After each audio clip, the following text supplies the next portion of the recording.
ខេត្តកីឡាខេត្តកណ្ដាលបាទលោកនឹងធ្វើការបាទចាប់ឆ្នោតនឹងកបុកតរវេលានេះឲ្យបានល្អប្រសើរបាទឥឡូវយើងបន្តទៅឧត្តមទួល3បារមីវិជ័យជេសា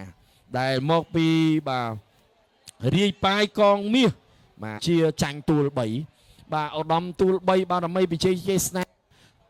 ដូរទៅខ្សែទៅខាងក្រៅល្អបាទល្អមែនទែនបាទល្អសម្រាប់ជើងទី2ប៉ុន្តែមិនទាន់ចាញ់បាទមិនទាន់ប្រកាសទេបាទឥឡូវយើងរងចាំមើលសិនបាទលោតាសវណ្ណសីសនេះក៏បន្ថែមលបឿនចុងម៉ោងតាន់ឬមិនតាន់បាទអត់តាន់ទេបាទដូចជាមិនតាន់ទេបាទគាត់ថែមលបឿនដែរក៏ប៉ុន្តែมันអាចទៅរួចជាមួយនឹងឧត្តមទួល3បារមីជេស្តាទេបាទ067បាទសសវណ្ណពេជ្រមន្ត្រីនៃមន្ទីរអប់រំយុវជននិងកីឡាខេត្តកណ្ដាលនេះបាទក៏មានជំនាញ